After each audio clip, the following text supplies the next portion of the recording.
This month, we've been looking at the first four chapters of the Ernest Holmes masterwork, The Science of Mind.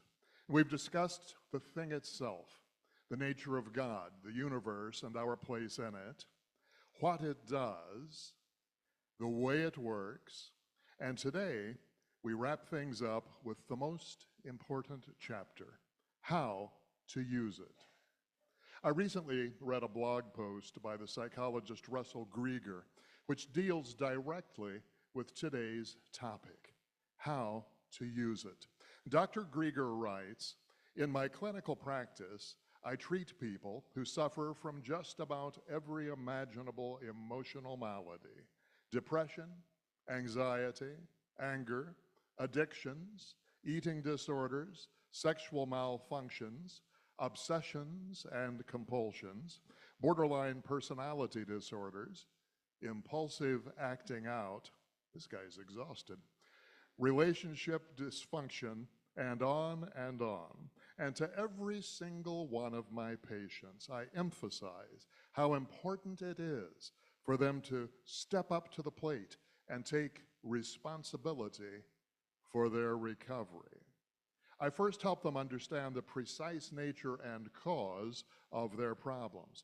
And then, in the spirit of what the psychologist Carl Rogers taught, insight is necessary but not sufficient, I do my best to convince them that to get better, they need to work. They need to work hard, really hard, not just during our sessions, but also in the days in between our sessions. I tell them the measly 45 minutes you spend with me each week pales in comparison to the hours you spend with yourself, unwittingly rehearsing and practicing your irrational thinking and dysfunctional behavior. I'll do everything in my power to teach you what to do, but if you don't work your therapy every day, you could very well come to our appointment next week worse rather than better. So, Dr. Grieger says he never ends a therapy session without giving the patient a homework assignment.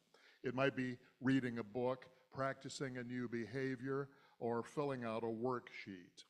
And Dr. Grieger says it never fails that when patients work their therapy every day with vigor and focus, they get better.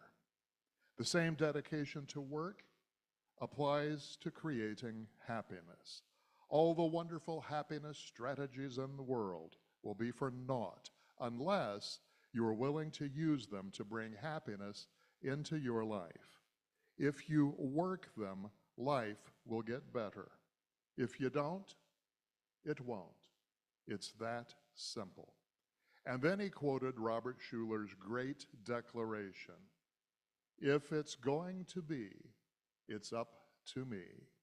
Now that's such a comprehensive statement of truth that I'm tempted to sit down right now. But we've got a little time, so I suppose we should consider just what action means, and more specifically, what divine right action means. Ernest, writing in the textbook, said that one of the great difficulties in the new order of thought is that we are likely to indulge in too much theory and too little practice. As a matter of fact, we know as much as we can prove by actual demonstration, and that which we cannot prove may or may not be the truth, but that which we can prove certainly must be and is the truth. Emerson said it much more succinctly when he said, "An ounce of action is worth a ton of theory." But when everything is said and done, usually more is said than done. That's why Jesus said, "Be doers of the word and not hearers only." Most of us know more than we do. It's like the fellow who was going from farm to farm trying to sell books on modern farming techniques. And one old farmer asked the salesman, "Why do I need this book? I've been in farming my entire life, And the salesman replied, well, don't you see? If you read this book, you'll get up to date with all the latest agricultural techniques. And the farmer scratched his chin and muttered, well, heck, I ain't doing half of what I know to do now. So are you looking for more theory without practicing what you already know? Do you chase after the latest metaphysical craze or guru, thinking that maybe, just maybe, this will be the book or the video that will give you a shortcut to a better life? I did that for years. I'd read an interesting book, but I wouldn't do the work that it recommended, thinking that there must be another book out there somewhere that would fix me just if I read it without me having to do anything at all. Well, theory is only good if we can apply it. This is especially true in metaphysics. If we can't apply it, we're just like a bunch of stoners sitting around discussing the far out. So we must do more than simply announce a principle. It does very little good to say there is no poverty or there is no sickness. We've got to put our money where the mouth is, as the saying goes. We could say put your action where your theory is. Think about this. The ancient Egyptians could have made Cadillacs. The ancient Greeks could have made TVs. The ancient Romans could have made iPads. We have no scientific principles and no raw materials that they didn't have. The point is, every great manifestation of life, every leap forward in the evolution of achievement awaits the brave souls who are willing to step beyond theory into application. As Holmes said, what we believe may or may not be the truth, but we'll never find out until we prove it to our own satisfaction. In the textbook, he says, it has been proved that by thinking correctly and by a conscious mental use of the law of mind, we can cause it to do definite things for us, through us. But it's like our opening song. You'll never know that it's true until it happens to you. Now, the important word in Ernest's statement that we can cause it to do definite things for us, through us, the important word there is through. It can do definite things for us, through us. And there's no other way to use it. Jesus said, no one comes to the Father but by me, and this has been misinterpreted for centuries. What it means is that we have access to God or spirit or creative mind, call it what you will. We have access to it through ourselves. We cannot access the divine through someone else, a priest, a guru, a channeled entity, or whatever. There may be many paths to enlightenment, but without exception, we must travel the path on our own. And we must bring our thoughts into alignment with reality. I met a woman years ago and I was having a discussion with her about these ideas, and she said, well, that may be the way it works in the spiritual world, but in the real world, well, there is no difference between the real world and the spiritual world. Holmes says when we're dealing with real life, with thoughts, impulses, emotions, etc., we are dealing with causation, the original cause. And we should be most careful how we deal with such powers and forces. So again, real life is spiritual. Real life is about causation. And the effects of life are merely our use of it. So as we mentioned last week, trained thought is more important than untrained thought. And so, the better we get at using the powers of mind, the more careful we must be. Like any other power, electricity, hydraulics, atomic power, the mightier the power, the more mindfully we should use it. Ernest said we're dealing with a fluent or fluid force. It's forever taking form and forever deserting the form which it has taken. In other words, Spirit is always doing something new. Spirit is always in motion. Spirit is always urging us onward and upward. Because the only constant in the world of effects is change. And therefore, Ernest says that a practitioner of this science should never be confused over any given form, but should know that any form which is not of the original harmony is subject to change. Anything which is not part of the original harmony is subject to change. Now, what does this mean in practical terms? Well, here's an example or two. We could say God is love. Now, being part of the original harmony, that is not subject to change. God is always and forever love. My boss is a jerk. That is not part of the original harmony, and therefore it is subject to change. So Ernest says that we should be able to look a discordant fact in the face and deny its reality, since we know that its seeming reality is borrowed from illusion. So if it's discordant, it's not of God, and if it's not of God, it possesses no inherent reality, and therefore it is totally changeable. Are you confronted with unpleasant facts? Well, don't be confused by the facts. They may be facts, but if they're discordant, they are subject to change. The facts of your life are merely your circumstances in this moment. Facts are not necessarily the truth with a capital T.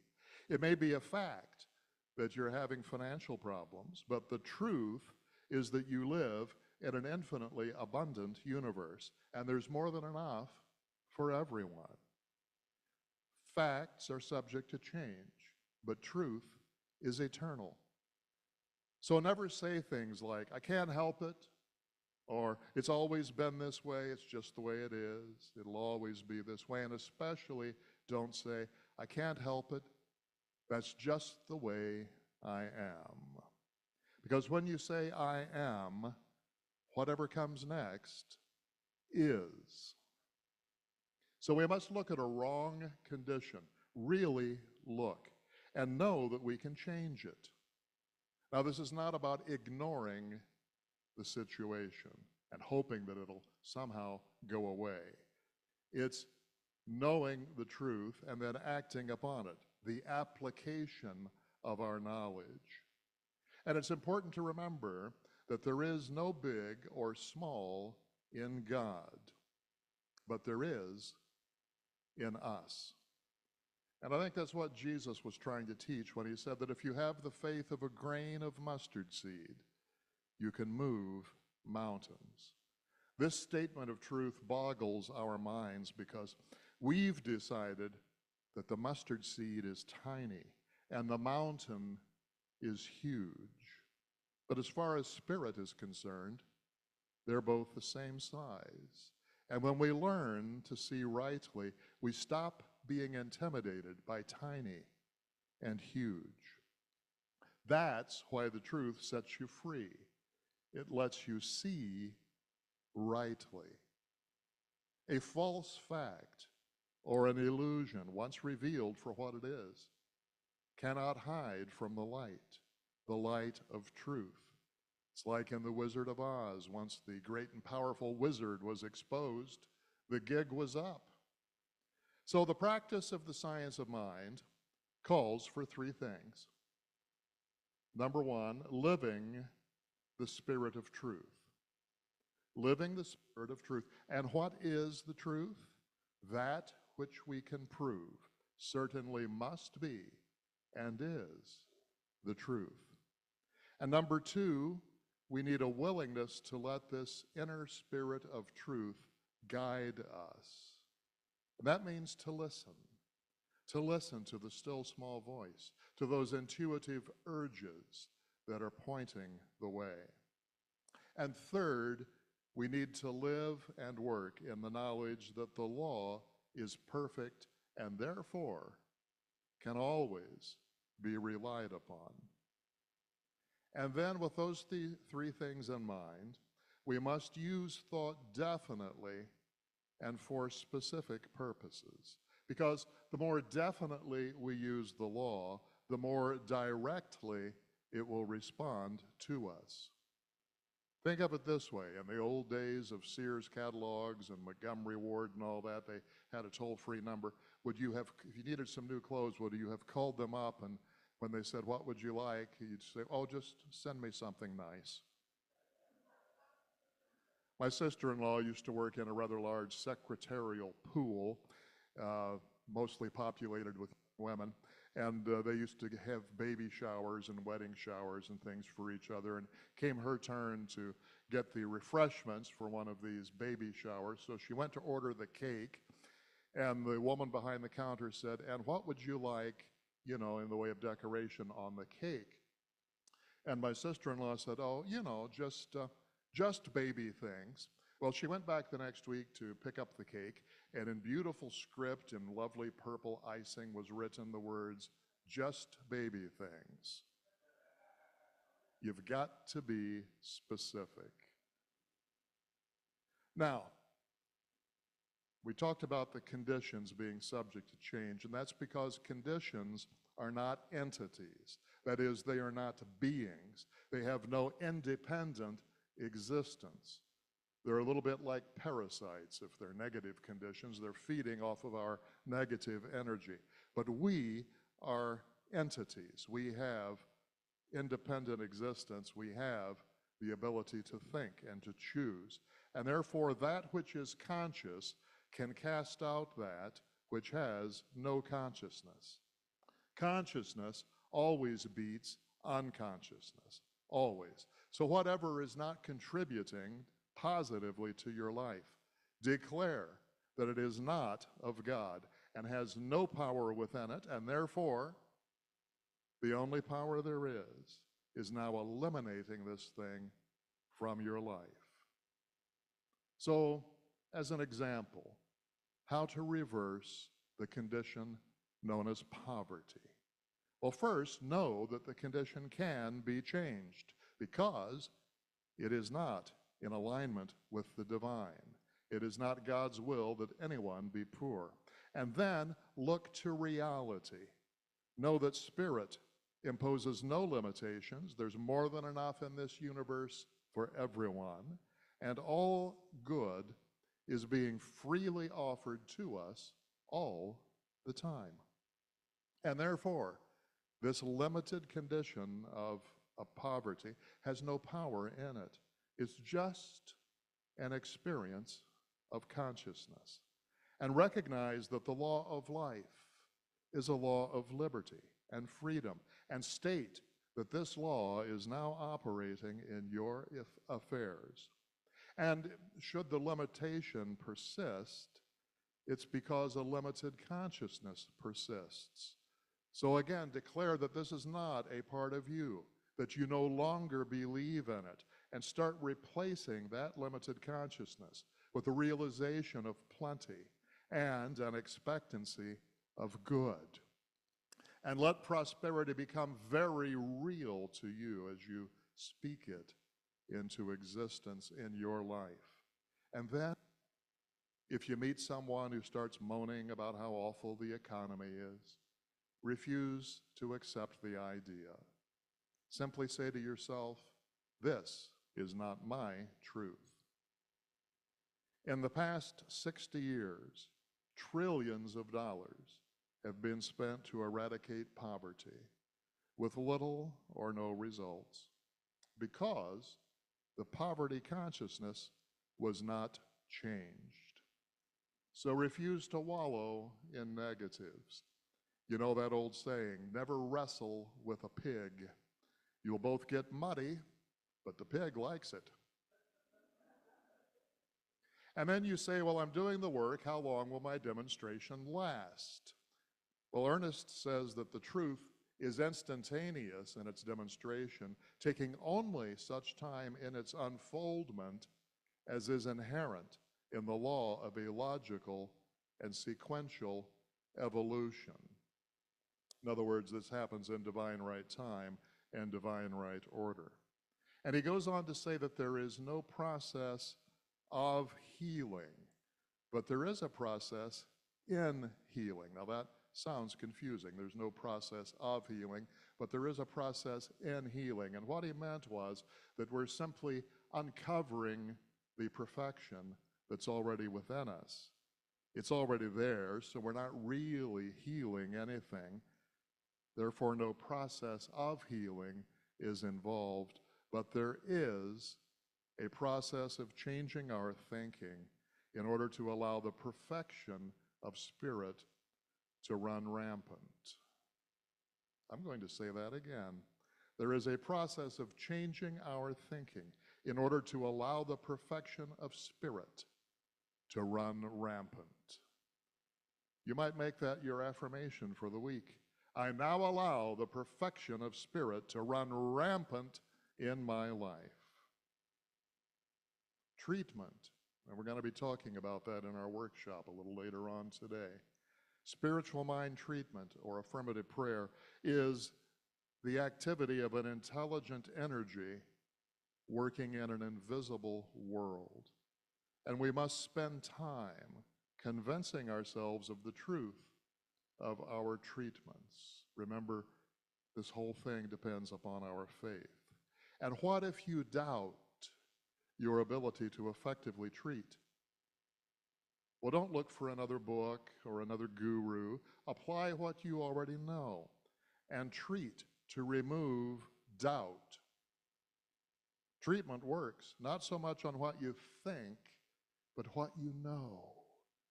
You've got to be convinced. And then treat until you get results. I occasionally meet people who say, well, I've been treating for a few days and I think I've done enough. Well, is the negative condition still there? Yeah. Well, then you've not done enough. There's more work to do. And consciousness is more important than technique, which means that when we're praying, it's not so much the words we say as the feeling that we invoke. Holmes said, if you finish a treatment and you don't feel any different than you did before you started, it probably isn't an effective treatment. So now we say, how do I start?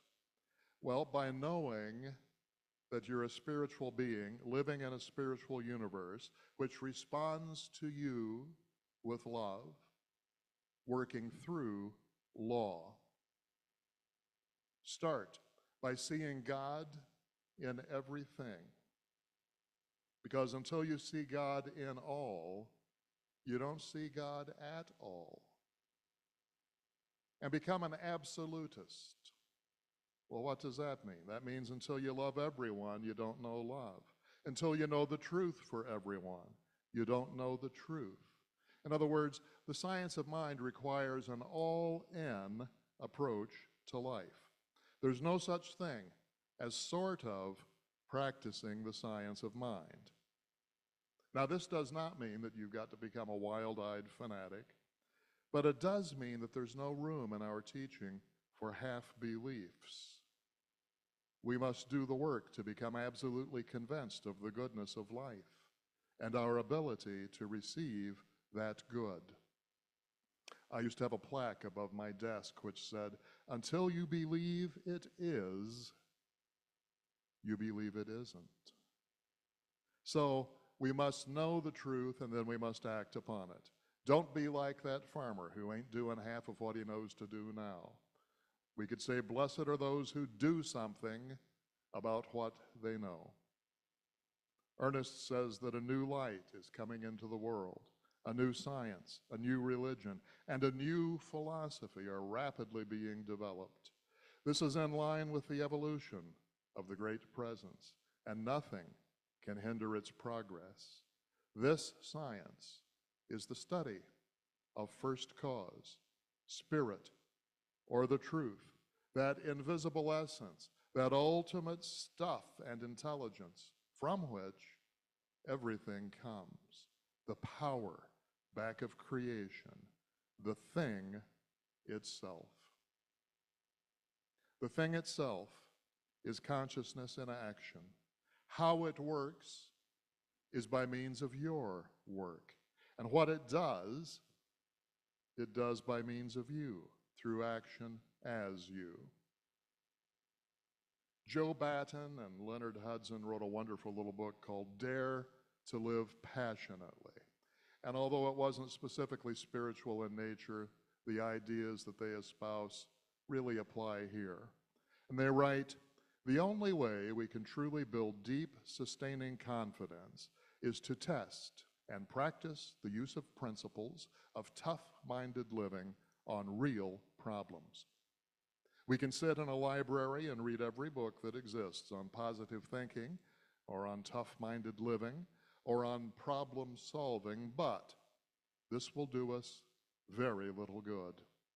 Just as the weightlifter will develop no muscle at all by simply sitting and looking at a set of barbells, just as a would-be singer can gain nothing by simply studying music and never exercising the voice, in just this way, we cannot add to the strength of our minds until we are faced with some taxing, stretching requirements to develop this new muscle of the mind. We need to welcome problems with arms open, embrace them, because these can well be some of the finest parts of living. Many older people look back on the years they spent wondering how they could meet the expenses of raising a family, coping with the problems, the illnesses, in some cases the vexations of their children. And they look back now and they think, those were the most developmental, the most rewarding, the most wonderful years of my life. If only I could have recognized it then. Encountering problems every day made their lives meaningful. It gave them confidence.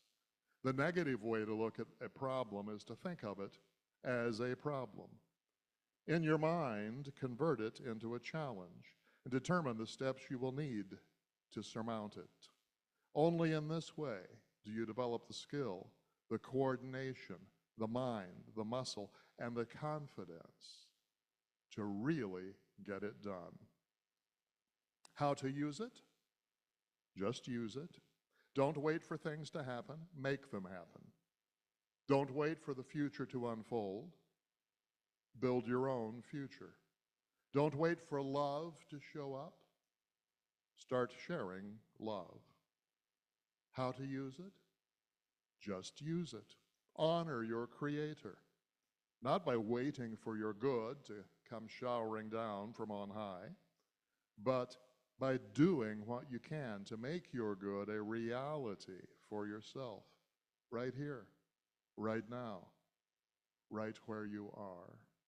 Yes, it takes action, work, effort, whatever we wish to call it. But in the words of Leonardo da Vinci, "O Lord, you give us everything at the price of an effort." Every good thing you want is waiting for you to accept it. Think of this. Every good thing you want also wants you. But you must take action to get it. Take action. It's the only way you'll know that it works. We're not interested here in how many angels can dance on the head of a pin, or who you might have been in a former life, or what exactly your afterlife might be like. We're only interested in theories if they can be used to get results today. Ernest Holmes stated that the science of mind is not based on any authority of established beliefs, but rather on what it can accomplish for those who practice it. What it can accomplish. It does very little good to know if we don't do. As Ernest used to say, inspiration without perspiration is hallucination. The thing itself, what it does, the way it works, let's use it right now.